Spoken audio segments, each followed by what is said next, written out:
Mr. President. Senator from Utah. Charter schools have seen explosive growth since they first came onto the scene in 1992 as a model for education.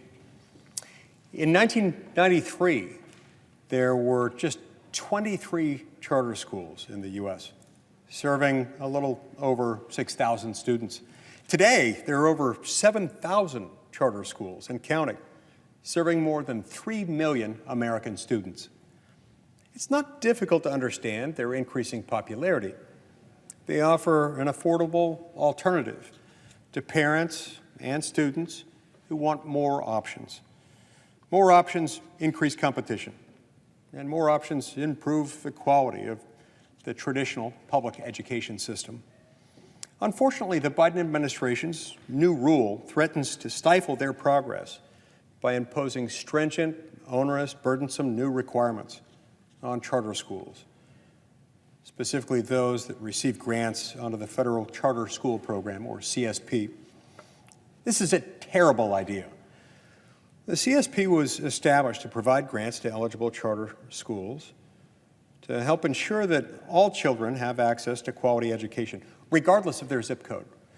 The administration's new rules would stifle this proven, emerging, and burgeoning model, one that serves millions of the most vulnerable students in our traditional public school system.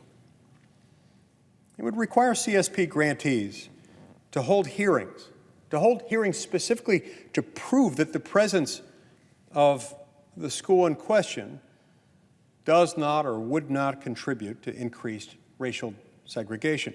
This would impose a deliberately costly and inherently unfairly accusatory burden on charter schools and would disincentivize new schools from opening. This, I fear, is precisely the point. That is a feature, not a bug, in this program. Look, everyone can agree that we want our children to have access to quality education. The President's rule is antithetical to that very mission. The rule treats charter schools as if they've done something wrong, as if they're guilty somehow of racial segregation until they prove themselves innocent. The accusation of racial segregation is particularly egregious here because CSP schools are required to admit students through a lottery system if there are more interested students than there are available slots at the school. Clearly, this isn't an observation of reality, but an injection of woke politics into an issue as fundamental as the education of America's school children. Most charter schools are doing their best to provide quality education to all students, regardless of race or ethnicity. Punishing them for behavior that they don't engage in simply isn't fair. It's not right. These regulations would also require the Secretary to examine whether a charter school is quote-unquote needed. You know, maybe I'm old-fashioned, but I tend to think that parents, and certainly not the U.S. Secretary of Education, should be the ones deciding the necessity of such schools. You know, we've seen this in other areas, of other sectors of our economy. There are special interests that tend to stifle competition by pushing for regulations requiring new market entrants to demonstrate that they meet a need, to demonstrate that their facility of one sort or another, a hospital or otherwise, is quote-unquote needed. And I fear this requirement would do the same. And I fear this requirement has as its object the same thing as those other requirements in other industries: stifling competition, erecting barriers to entry, squelching competition. This is not okay. I don't think it's okay in any industry. It's certainly not okay where the victims are innocent school children who just need to learn, who need to be taught, need to go to school somewhere, and ought to be able to go to school with some options that their parents can have a role in choosing. Proponents of these rules argue that the regulations are necessary because charter schools are more likely to close than traditional public schools. They rightly argue that such closures can be disruptive to students' education. In reply, I first note that CSP schools are less likely to experience closure than other charter schools.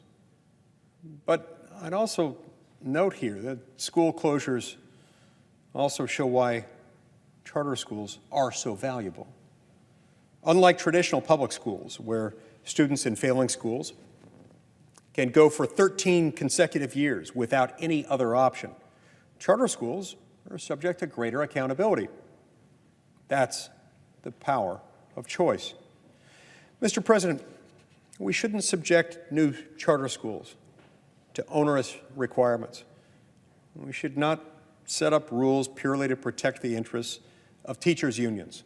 The very same teachers' unions who also pushed to close schools, who resisted reopening those schools and repeatedly placed their interests above those of parents and students. The President's rule would only lead to fewer educational opportunities for America's school children. While accountability for any government-funded enterprise is undoubtedly important, these rules go far beyond mere accountability. In fact, they're not about accountability. They're about something else, something far less credible, far less defensible than accountability. This is about squelching competition and protecting teachers' unions from competition, and that's wrong.